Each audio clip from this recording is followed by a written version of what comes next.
तो ये है फाइनल पार्ट द रॉक और द ब्लैक एडम के स्केच का। और भाई आज ही न्यूज़ मिली है कि ब्लैक एडम डिले हो गई है।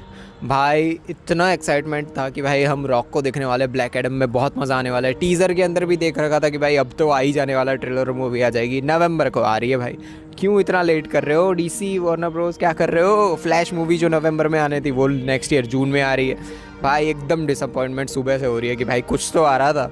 अब इस साल भी पूरा मार्वल भी एकदम लगे रहने वाला है। बैटमैन आ गई, बैटमैन बहुत बढ़िया थी, मैंने उसका भी ट्यूटोरियल बना दिया, आप जाके चेकआउट कर सकते हो। और बैटमैन तो आपको जाके देखनी ही चाहिए, भले अब हमारे ब्लैक एडम और रॉक भैया भले डिले हो के आ जाए नवंबर में, उसका स्केच तो हम अभी बना ही सकते हैं। तो ये पर्टिकुलर ट्यूटोरियल में हमारा फोकस रहेगा हमारे रॉक भैया के मेन सूट पे रहने वाला है। तो रॉक भैया के सूट बनाने में हम पहले तो यूज़ करने वाले charcoal pencils, then yellow colour pencils. मैं हमेशा बोलता हूँ कि पेंसिल्स मतलब कलर पेंसिल से मेरा बहुत पुराना नाता है, और उसका सबसे बड़ा रीज़न यही है कि भाई कलर पेंसिल से मेरा अच्छा ड्राइंग नहीं होता है। कलर पेंसिल से मतलब ब्लेंडिंग इतनी अच्छी मेरे से नहीं हो पाती है, इसीलिए मैं ब्लैक एंड वाइट में ही जाता हूँ हमेशा। तो पर इस बार मैंने कलर पेंसिल यूज़ की है, क्योंकि भाई जब मैंने येलो कलर बोल्ट में लगाया, मतलब बोल्ट जो सिंबल बनाया हुआ है सूट के अंदर, भाई बहुत बढ़िया दिख रहा था, मुझे पता था। मैंने बैकग्राउंड में भी बनाने का स्टार्ट किया। अगर आप पहला पार्ट है जो ब्लैक एडम का बनाने में, उसमें फोकस करोगे उनके सर पे, तो वहाँ पे भी मैंने कलर्स डालने का ट्राई किया था, बट भाई वो ब्लेंड नहीं हो रहा था बैकग्राउंड के साथ ठीक से। और उसमें भी गलती क्या हुई थी कि बैकग्राउंड में मैं चारकोल पेंसिल यूज़ करना चाह रहा था और हो गई थी कौन सी, ग्रेफाइट पेंसिल। तो हो जाती है गलतियाँ, और गलतियों से ही जब आप सुधरोगे और तभी आप स्केचेस बनाओगे ठीक से। मैंने भी बहुत गंदे गंदे स्केचेस बनाए 1-1.5 साल पहले, बहुत ज़्यादा गंदे, कि वो मुझे तब बहुत अच्छे लगते थे कि भाई बहुत अच्छा स्केच बनाया मैंने, बट अभी जब मैं देखता हूँ उनको तो ऐसा लगता है भाई ये क्या कचरा बनाता था मैं। तो धीरे धीरे इम्प्रूव करोगे आप अपने स्किल्स को, आप टेक्निक्स को इम्प्रूव करोगे, तभी सब कुछ बढ़ने वाला है। तो पहले हम स्टार्ट करेंगे ब्लैक एडम मतलब रॉक भैया के हाथ बनाने से। भाई कितना बड़ा हाथ है, पूरे दिन gym gym gym gym gym, उनका जिम उनके साथ जाता है। जब भी वो मूवी शूट करने जाते हैं, कुछ भी करने, जिम उनके साथ ही जाता है। ये आपको पता नहीं होगा, और पता भी हो तो भी आपको पता, ये चीज़ तो पता होगी भाई कितने बड़े हाथ हैं उनके। वो तो देखो, वो बनाने के लिए पहले तो हम यूज़ कर रहे हैं चारकोल पेंसिल्स और चारकोल पाउडर भी यूज़ कर रहे हैं। और चारकोल पाउडर आपको चाहिए अगर, तो आपके पास जो चारकोल पेंसिल है उसको जब आप सैंड पेपर पे घिसोगे तो आपको चारकोल पाउडर मिल जाएगा। और अगर आपको चारकोल पाउडर तैयार चाहिए तो जितने भी टूल्स और डब्बी छोटी छोटी डब्बियाँ भी आती है, मिलती है ऑनलाइन। आप जब ब्लेंडिंग स्टफ खरीदते हो, मुझे तो उसके साथ ही मिले थी, बट आप ऑनलाइन भी खरीद सकते हो। और बहुत सारे टूल्स हैं जो मैं सारे के सारे यूज़ करता हूँ, बहुत चीप है, इतने ज़्यादा महंगे भी नहीं है। वो सारे जितने भी मैं यूज़ करता हूँ सारे के सारे अगर आपको बाय करने हैं तो सारे मैंने उनकी लिंक मैंने डिस्क्रिप्शन बॉक्स में डाल रखी है, आप जाके चेकआउट कर सकते हो। आप बाय भी कर सकते हो, सारी चीज़ें इतनी महंगी नहीं है। सबसे महंगी चीज़ यही मिलेगी आपको, मोनो इरेज़र और जेल पेन वाली, और दोनों बहुत ज़्यादा इंपॉर्टेंट है।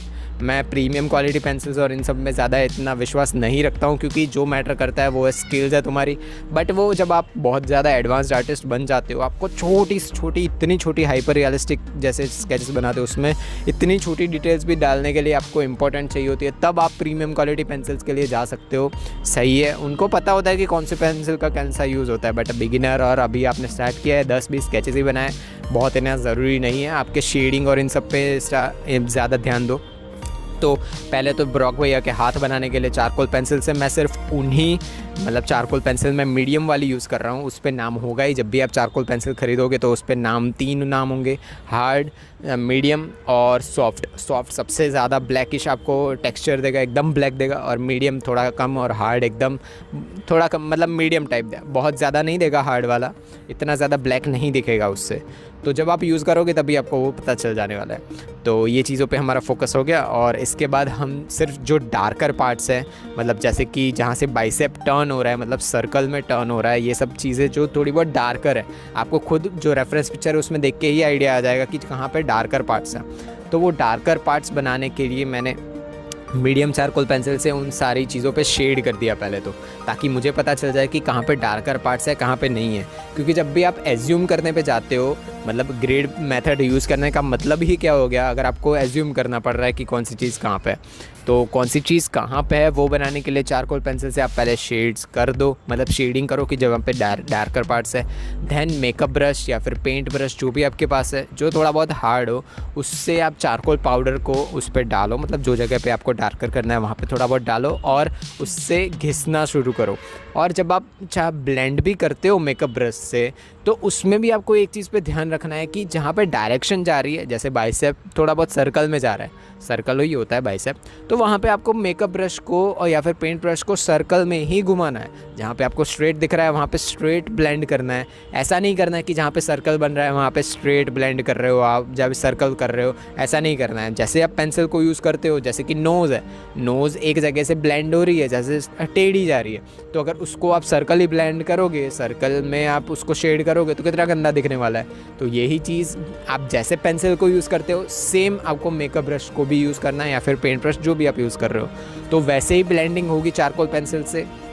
उसके बाद पहले बेस लेयर को आप ब्लेंडिंग स्टम्प भी यूज़ कर सकते हो। ब्लेंडिंग स्टम्प भी अच्छी चीज़ है, बट ब्लेंडिंग स्टम्प की प्रॉब्लम ये है कि अगर आप बहुत बड़े, जैसे A3 शीट में बना रहा था तो बहुत बड़ा है A3 शीट, अगर आपके पास भी हो और अगर आप भी उसमें बनाते हो तो आपको पता होगा कि बहुत बड़ी शीट होती है, उसमें हर जगह पे अगर आपको बनाना है मैं आप ब्लेंडिंग स्टम्प से ही, तो बहुत ज़्यादा टाइम कंज्यूमिंग हो जाएगा वो, बहुत ज़्यादा। उससे भी बहुत अच्छे स्केचेस बनते ही हैं हाइपर रियलिस्टिक, बट अगर आप मेकअप ब्रश से भी उतना ही अच्छा बना पा रहे हो तो क्या प्रॉब्लम है। और मेकअप ब्रश का एक और फ़ायदा ये होता है कि जो छोटे छोटे पोर्स, जब आप शेडिंग करते हो ग्रेफाइट से तो आपको पता ही होगा कि छोटे छोटे ड्राइंग के पोर्स रह ही जाते हैं ड्राइंग पेपर के, तो वो भी मेकअप ब्रश से फिल हो जाते हैं जब आप पाउडर यूज़ करते हो। तो पहले बेस लेयर हमारा हो गया, और उसके बाद फर्स्ट लेयर या सेकंड लेयर जो भी आपको धीरे धीरे डार्कर करते जाओ। आप सॉफ्ट चारकोल पेंसिल यूज़ करो, जो सबसे ज़्यादा डार्क पार्ट आपको दिख रहा है उसके लिए सॉफ्ट चारकोल पेंसिल यूज़ कर दी। उसके बाद सॉफ्ट चारकोल पेंसिल को एक और लेवल पे आप फिर से उसको ब्लेंड करो ब्लेंडिंग स्टम्प से, और उसके बाद फिर से यूज़ करो makeup brush. Makeup brush finally use करने से क्या होगा, जो डार्कर थोड़े बहुत पार्ट्स दिख रहे थे ना, जो ब्लेंड नहीं हुए थे, जो हमने फर्स्ट लेयर में बनाए थे सॉफ्ट चारकोल पेंसिल से, वो भी ब्लेंड हो जाएंगे पूरे। जो भी हमारा सर, जैसे हाथ है या फिर लेफ्ट साइड वाला शोल्डर है जहाँ पे थोड़ा बहुत वाइटर पार्ट्स है, सारी चीज़ें ब्लेंड हो जाएगी। सेम टेक्निक जो हमने यहाँ भी यूज़ की है, सारी जितने भी पार्ट्स हैं सारी जगहों पे यही यूज़ होने वाली है। और फिर आप जहाँ पे आपको थोड़े बहुत वाइटर पार्ट्स दिख रहे हैं, मतलब इतने हाईलाइटेड हैं, इतने ज़्यादा जहाँ पे लाइट ज़्यादा पड़ रही है, उन सब चीज़ों को आप ब्लेंड करने के लिए या फिर उसको थोड़ा बहुत वाइटर दिखाने के लिए आपके पास जो मोनो इरेज़र है या फिर आपके पास जो भी रबर आपको स्टेशनरी का मिला हुआ है, जो भी रबर है वो भी आप यूज़ कर सकते हो। उससे थोड़ी बहुत हाईलाइट दो, और हाईलाइट देने के बाद भी फिर से आप मेकअप ब्रश यूज़ करो ताकि वो सारा फिर से ब्लेंड हो जाए। तो ये सारी टेक्निक्स होती है। और उसके बाद जो बोल्ट है भाई, सिम्बॉल है भाई, मुझे बहुत बढ़िया लगा। बट यार जो टीज़र जो था जो ब्लैक एडम का, उसके अंदर जो बोल्ट का सिंबल था वो मुझे इतना पसंद नहीं आया। या फिर CGI या फिर एंड में जब भी वो मतलब जब भी टीज़र या फिर ट्यूटोरियल कहाँ बोल रहा हूँ मैं, जब भी ट्रेलर या फिर मूवी आएगी उसके अंदर CGI वो लोग इम्प्रूव कर ही देंगे शायद, पता नहीं। पर ये तो मुझे इतना अच्छा नहीं लगा। ब्लैक एडम का जो इसमें रियल वाला दिख रहा है वो बहुत बढ़िया है। तो उसको बनाने के लिए पहले मैंने येलो पेंसिल यूज़ की है। येलो पेंसिल से मैंने बेस लेयर पूरा शेड कर दिया। ध्यान रखना कि वो जो येलो वाला पार्ट आप छोड़ के रखो ताकि उसके अंदर थोड़ा भी ब्लैकिश पार्ट ना आए, और ब्लैकिश पार्ट आएगा तो उसके ऊपर बहुत गंदा दिखने वाला है। उसके ऊपर आप जब भी पेंसिल को यूज़ करोगे तब वो अच्छे से शेड नहीं होगी।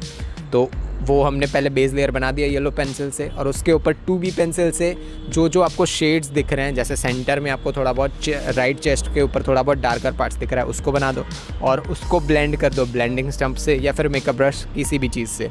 और सेम टेक्निक हमारी यूज़ होगी जो बेल्ट है उसमें।